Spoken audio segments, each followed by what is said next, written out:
Alright, my friend. I just came upstairs. It was crazy. Mosquitoes keep bothering me. I'd love to be outdoor and read some books, so I had to come upstairs. Let me continue on this new chapter 8. Too much yin and yang. You ever heard of this, right? Now you see how I once was. I was not always negative thinking, the way you and Helen say. When I was young, I wanted to believe in something good. And when that good thing started to go away, I still wanted to grab it, make it stay. Now I'm a little more careful. I don't know why Helen criticizes me about this. She should criticize herself. You see how she is. She sees something good. Her children acting nice. She thinks something bad. I'm asking you, isn't that... Sorry to bother. Is that the second week she finished and since she wash What? her fur? Second week. Yeah. Yes, it's the second week, right? Or the third week? Last time before we came back here. Right. Last time? It was on Friday. So Last Friday. it's last Friday. Mm-hmm. Why is she so smelly right now? That's normal. I'm asking you, isn't that negative thinking to think you are going to die because everyone is nice? We have that same expression in Chinese, 倒霉 thinking. Only maybe it is even worse. If you think 倒霉 will happen. If Helen thinks she's going to die, well, we shouldn't even say these words. All I am saying is this. I know how it is to hear bad stories and believe they are true. You are lucky this has never happened to you, but that's what happened to my marriage, right from the start. Of course, maybe my marriage never really had a chance.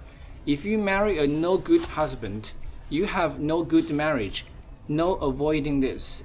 But without the worries Peanut put in my head, maybe I would have found a new moments of happiness before all the truth came out. So this is what happened. 3 days before my wedding, Peanut did a very bad thing. She fed me news about the Wen family that soured in my stomach. And the next day, she told me a secret story about the dangers of loving Wen food too much. And the day after that, I left for Shanghai to get ready for my wedding, already worried that my marriage was doomed. At the time, I did not think Peanut was telling me these things to get revenge for my marrying Wen Fu. After I returned home from my father's house, she began to act friendly again toward me. She showed me an American magazine with pictures of brides, told me what style wedding dress could be best for me. A white satin one with a train 10 feet long. She pointed to the dress she thought she should wear, even though I had not asked her to be my bridesmaid. I told her old aunt had already picked out my wedding dress, a long red qipao with an embroidered jacket. Peanut wrinkled her nose. Villager wedding clothes, she said and sniffed. You must have a Western wedding dress. No respectable Shanghai girl gets married in owning Chinese clothes anymore. How old-fashioned. Look at this magazine. Peanut was always that way, rebellious toward the old customs, but with no new ideas of her own. Old-fashioned or not, I said, old aunt will never agree to a white wedding dress. Only uneducated people think white is for mourning. Peanut argued, if you let her decide everything, she'll have you going to your wedding in a red sedan chair, with the village band clanging up a parade of beggars along the way. And all those important friends of your father's will get out of their automobiles and laugh. Peanut laughed out loud like a horse to let me know what I would wear on my wedding day. I had never thought of this. Ah, don't look so serious, she said. I'm going to talk to my mother about this right away. Also, why we must both wear makeup for the wedding. Girls from the best families wear makeup, not just singers and actresses and low-class girls. Look at the Song sisters. Now that Peanut had told me she was going to help me, I let my excitement about the wedding come out a little bit at a time. I told her about the 2 banquets that would be given, one at a good restaurant owned by friends of the Wen family, the other at the YMCA, which was a modern, very stylish building in Shanghai. At least this was the case in 1937. Now the name does not sound so good, but I'm telling you, back then it was a very good place to hold a banquet. I also told Peanut about some of the furniture my father had bought for my dowry, about the vanity table with the inlaid fan design, the same things I told you. I told her that Wen Fu's family had given 4,000 yuan as a money gift. See how generous they are. See how much they value me, I said. And here I knew I was bragging just a little. I expect my future family to pay at least 40,000, Peanut said, a smug look on her face. Her remark was like a slap. I stared at her. You remember what the fortune teller said? Peanut added. My marriage will be to a wealthy family in Shanghai, much richer than the local marriage I gave up. And then I realized she was telling me that it was her choice, long before my marriage proposal, to give up Wen Fu for someone better. So in this way, she was saving both of our faces, hers for losing Wen Fu, mine for taking him away from her. I thought this was very generous of her to find an excuse to let both of us accept what had happened, and that's how we came to be as close as sisters once again for the rest of the time I had left with my family. In fact, from that day forward until I was married, we called each other Tang Jie, sugar sister, the friendly way to refer to a girl cousin. But all that talk about money was not about the bad thing Peanut told me. That only made me think she was sincere. 3 days before the wedding, our house was crowded with relatives who had come from far away, old aunts people, new aunts people, cousins connected to us by complicated marriages. With so many people, it was too noisy to sleep after the noontime meal. So Peanut went outside for a walk, and I began to pack my clothes and wrap my jewelry in soft clothes. A few days before, many things had been presented to me at a big family dinner. An oval jade ring from my father's mother, a gold necklace from my father, 2 gold bracelets, one each from old aunt and new aunt, and there was something else. Old aunt gave this to me when nobody was looking, the imperial jade earrings that had once belonged to my mother, the ones she said would someday be mine. I was trying them on, remembering what my mother had said about the worth of the earrings, the worth of my words. When Peanut ran back to our room, she whispered she had to tell me something, that we should go to the greenhouse to talk. Right away, I stopped at what I was doing and we walked outside. Secrets told in the greenhouse were always the best. Dangerous to know, dangerous to others. We wound our way past the broken pots, then found our childhood tea furniture, 2 wooden lawn chairs with the backs broken off. Peanut said she had been sitting on the front steps of the new west part of the house, and behind her, in the screened porch, she could hear the men relatives talking. Old aunt had kicked them out of the sitting room because they had been smoking cigars, and she discovered a few of them liked to spit on the rug as well. So there they were, in the porch smoking and spitting. Peanut said she had heard them talking about the same boring things, the new Japanese premiere, factory explosions, strikes, and then a new subject, lasa, or garbage, businesses. One uncle was saying how people in Shanghai were crazy to find any kind of way to get rich off foreign lasa. The Americans, the British, the French, they're always throwing away leftovers from their businesses, throwing away food, just because they made too much. They pack things in wooden boxes, and when they unpack, they throw the boxes away. They abandon furniture when they go back to their foreign countries. Uncle said it's easy to get rich off foreigners. You don't have to be so smart. You tell them, for a small fee, I can take your garbage away, your old clothes, your wood scraps, leftover furniture. And after they pay you, you turn around and sell the same throwaway things to someone else. That's how you can make 3 generations worth of fortune almost overnight. Why are you telling me this? I asked Peanut. I did not think this kind of business talk was worthy of a greenhouse secret. I'm not finished, said Peanut. I only told you the first part because then another uncle mentioned that at least that kind of garbage business was not as bad as another kind, at least not dishonorable. What kind of dishonorable business? I said. And I was imagining Peanut was going to tell me about missionary wives. That's what desperate beggar girls say to foreigners. Be your missionary wife tonight. You save me. Please save me. But Peanut said instead, he was talking about the Wen family business. He said they sell Chinese garbage to foreigners, especially people from America and England. I immediately felt weak. What kind of garbage? They sell anything that is broken or strange or forbidden, said Peanut. They broke things they call Ming Dynasty, the strange things they say are Qing Dynasty, and the forbidden things they say they are forbidden. No need to hide that. What kind of forbidden things? Uncle said the Wen father travels to small villages, countryside plagued by drought or flood or locust, and he quickly finds out which families cannot pay their rent, which ones need to sell off their last piece of land to keep them from starving, and for the last coppers, for a few coppers, he buys paintings of dead ancestors. It's the truth. I'm not lying. Those people are so desperate they would part with their own relatives' shrines. Can you imagine? All those ancestors immigrating to America against their will. Then one day wake up and, they're hanging on Western walls. Listening to people arguing in a language they can't understand. Peanut was laughing hard. This was a terrible thought. I was thinking about the painting of my poor mother. Where was it? This can't be true, I said. The Wen family ships only good quality merchandise, the best. Auntie Miao said so. Miao Miao's husband was there too, said Peanut. And even he thought the Wens ran a bad business. True, they make a lot of money, he said. Foreigners love those paintings, but it is riches made from someone else's tragedy. The reason why they had to sell.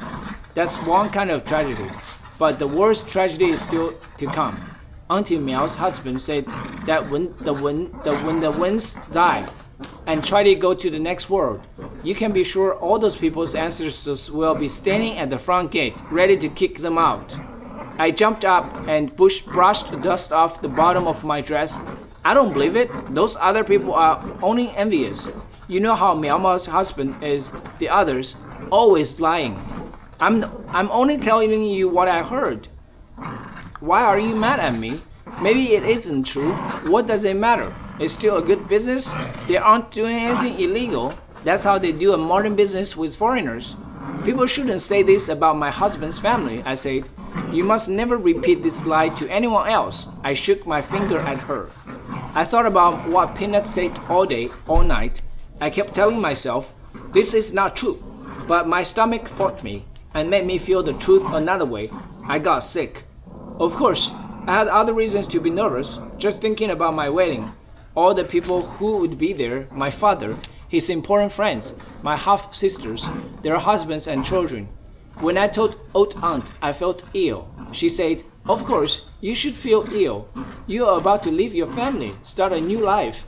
She put me to bed and fed me a hot, bitter soup, and I felt I had never known her to be so kind.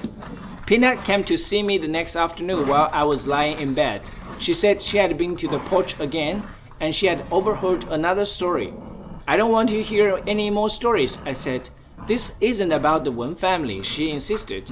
Nothing about business. It's a good story. And then she leaned forward and whispered in my ear, a sex story. When I heard Peanut say those words, sex story, I opened my ears. Just like this woman here. We both giggled and I sat up to listen. I was very naive back then, more so than most Chinese girls. I was not like you, watching movies in school about your body, dating at 16, falling in love with someone your first year of college, that Randy boy. You were naughty with him, weren't you? See, even today you can't admit this. I saw your face when you were with him. I see your face now, embarrassed. Your mother is not so naive. Of course, just before I was married, that was different. I thought of sex as something mysterious, like going to a remote place in China. Sometimes it was cold, dark forest, sometimes it was a temple in the sky. That was my feeling about sex. And I also knew some facts. Through gossip Peanut taught me, or stories we heard or imagined together, I knew that sex was another kind of forbidden thing. Not the same as selling ancestor paintings, of course. I knew that a man touched a woman in secret places, her feet for instance. I knew that a woman sometimes had to take off all her clothes, and that a man had a male thing. Nobody had ever taught me the proper word, only the little boy word, because I had seen the GGs of my little boy's cousins. So I knew what a male thing looked like, a little lump of pink soft flesh as small and round as one of my toes. And if a man did not want to get up and use the chamber pot in the middle of the night, he could just ask his wife if he could put his GG between her legs. Whoa, that's crazy. That's so crazy. This was all I knew about sex from stories I had heard. I remember Peanut and I used to laugh until tears fell from our eyes. Oh, this was terrible. Oh my God. A man goes shoo-shoo in a woman, flooding her like a chamber pot. You see how innocent I was? We thought it was so funny back then that this was what happened to old aunt and new aunt. But right before my marriage, I started thinking about it in a different way. And I was worried that now this would happen to me. I would become my husband's chamber pot. That's why I had bought 3 for my dowry, 1 extra to put close to our bed. So you can understand how eager I must have been to hear Peanut's sex story, especially since I would be married in another 2 days. This afternoon, Peanut said, giggling already, one of our uncles told a sex story about newlyweds. Which uncle was this? Old aunt cousin from Ningbo. You know who I'm talking about. Turtle uncle, I exclaimed. We always called him that. After little Gong put a live turtle in his soup, and he complained to old aunt that the soup had not been cooked long enough, this was a very bad name to call a man. Turtle. That's what you said if a man was too stupid to know his wife was fooling around right in front of his face. In any case, that's what we called him, and Peanut was telling me what Turtle Uncle had said in the porch.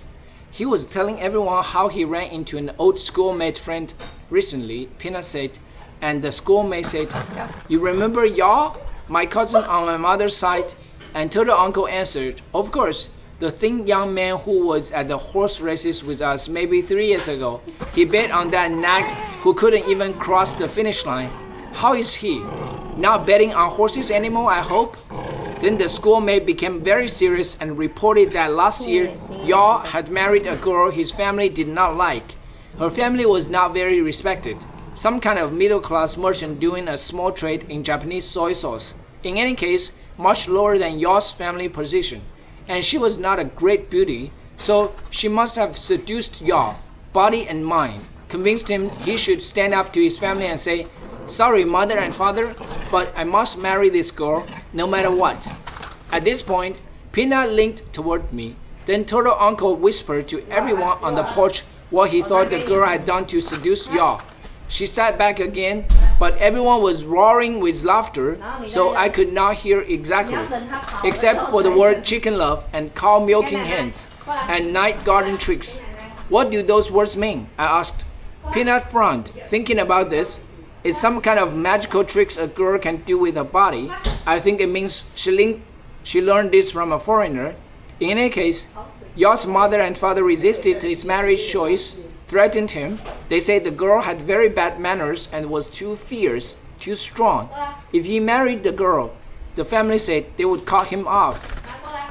But by then, Yaw was so drawn to the girls, he didn't know how to stop himself. Finally, the family gave in because he was their only son. What could they do? So Yaw married her and they lived in his parents' house. For a while, it seemed as if all would work out. The girl and her in-laws were having fewer and fewer fights, and Yaw grew more and more dazed with love for this girl, even though she was already his wife. Peanut took a deep breath, sat up, and breathed out in a big smile, as if that were all to her story, this happy ending. But suddenly, she took a big breath and said, Then guess what happened? I shook my head, leaned forward. When Yao and his bride had been married only 3 months, disaster. Late at night, the mother woke up and heard her son and daughter-in-law fighting. Yao was cursing and the girl was crying and begging. And the mother thought, good, now he is teaching her to be more obedient. But then, funny, her son's cursing stopped, but the girl was still begging. And after a few minutes, the girl began to scream, just like an animal. She screamed and wouldn't stop. The mother and the rest of the family ran into son's room. Ah, guess what they saw? The naked couple. You lying on top, his bride screaming below, trying to push her husband off, but Yao did not roll off. He was not moving. He seemed as wooden as a carved statue. And the girl was screaming, we're stuck together, help me, help me. It's true, they were stuck, just like dogs. This can't be, I exclaimed. It's true, it's true. The mother tried to pull them apart, slapped her son's back, and told him to wake up. She pushed and pushed until her son and the girl rolled to the side. That's when she saw her son's gray face, his eyes pressed together in pain, his mouth wide open, and the mother started crying and slapping her daughter-in-law. Let him go! Let him go! You fox devil! She screamed. Now it was the father's turn to save his son. He pushed the mother out of the room. He called to a servant to hurry and bring in buckets of cold water, and the father splashed the water on top of the couple because he had seen this work with dogs. 1 bucket, 2 buckets, another and another. He nearly drowned the poor girl. Then he too gave up and called the herb doctor. The doctor arrived, went to the son first and found he was already cold and stiff. But rather than alarm the family, who were already talking about killing the girl to make her release their son, he quietly instructed the servants to bring a pallet. Then he quickly mixed together a concoction of moxie leaves, dried alum, and warm vinegar. He tried rubbing this down where Yao and the girl were stuck, and when they still did not become unglued, he made the girl drink a lot of Mao until she was a senseless drunk. And Mao, yes. And as she lay on the pallet, laughing and crying, the servants carried her out of the house with her dead husband still on top of her. Turtle Uncle said that at the hospital they finally got the husband and wife apart, and all the other uncles began to murmur among themselves, guessing what had finally worked. They put her on a bed of ice until she sneezed him out. They applied hot oil to make them slide apart. Then I heard Turtle Uncle to tell them he truly didn't want to explain, but wasn't it terrible that his old friend Yao had to go to the next world as a eunuch? Wow! And then everyone laughed and spit on the porch floor. Can you imagine? They laughed. No compassion at all for that poor man and his bride. And then Turtle Uncle was telling them to be quiet. He said it was a true story. His schoolmate had gone to the funeral. That's how he found out what had happened. And even though the family tried to keep the scandal a secret, by the time they had put Yao in the ground, it was common knowledge that the parents had been right all along. That girl had been too strong. She had too much in the woman essence. She had grown to love her husband with so much will that when he connected his body to hers, she locked him there, wouldn't let go. That's crazy. She began to drain him all of his semen, and all his semen kept pouring out, wouldn't stop until there was nothing left and he died. What is this word semen? I asked. And you don't even know this? Peanut exclaimed. It is a male essence, his yang. A man stores like a portion inside his body. In here, Peanut used his finger to draw a line from the top of her head to the spot between her legs. It's a man's 10,000 generations passed on from his male ancestors, father to son. That's why a man is a man, because of this yang portion. Then why would a man want his yang? This is because, and then Peanut frowned. Be frank, I said. It is this way. If a woman can get enough yang inside her, she can make sons. Not enough, then she only has daughters. So you can see, if a woman has too much yin, she draws a lot of more yang from her husband. That girl took all her husband's portion, his current life, and all his future generations. What happened to that girl? Of course, the parents now hate her so much, but they didn't kick her out, and she didn't leave. Where could she go? She could never remarry. Who would want such a wife? So today she is still living in her dead husband's house. The mother-in-law treats her as bad as she can. They tell her they are only keeping her there so that when she finally dies, which they hope is very soon, they can bury her with their son. That way, he can once again be rejoined with all the young she took away from him, now swimming in her body. Peanut slapped my leg. Don't look at me that way. It's a true story. Turtle Uncle knows that family. Maybe he even knows where that girl lives, somewhere in Shanghai. Maybe we can find out. Maybe we can go by someday and see her in a window. I wonder what she looks like. A girl who loved her husband so much, she squeezed all the life out of him. Why are you looking at me that way? This is a true story, I whispered. This is a true story, Peanut said. 2 nights later, on my wedding night, I was scared. When my husband took off his clothes, I screamed. Wouldn't you scream if you saw that your husband's Gigi looked like nothing like that of your little boy cousins? Wouldn't you think all his yang was bursting to pour out? I've confessed this. I was afraid to love my husband right from the beginning. Of course, I was a foolish young girl then. I believed Peanut, a girl who had a lot of silly pride. But if I was foolish, then Peanut was foolish too, because she believed Turtle Uncle, a man who was as slow-minded as the creature he found swimming in his soup, and Turtle Uncle was foolish because he believed his schoolmate, who later turned him in during the Cultural Revolution, and who knows who that schoolmate believed. Why do people say these things? How does anyone know who you are supposed to believe? And why do we always believe the bad things first? Lately, I have been dreaming of that girl, imagining what happened to her. I'm dreaming of writing Peanut a letter. Peanut, I will say, do you remember that girl from more than 50 years ago, the one you say drained her husband?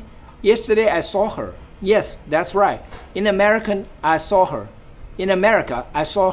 Her in-laws died during the war. Typhoid fever. And then she came to this country and married someone new. Chinese, of course. She's now much older, but you can still tell. When she was young, she was pretty.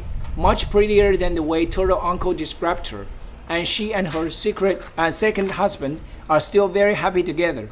That's right. After 40 years of marriage, they live in a big house in San Francisco, California, 2 stories high, low mortgage payment, 3 bedrooms, 2 baths, big enough for all of her grandchildren when they come to visit, and the grandchildren visit all the time. 4 of them, 2 granddaughters made by her daughter, 2 grandsons made by her son. Yes, can you imagine? Both daughters and sons from a woman with too much ing. Of course, it's a true story.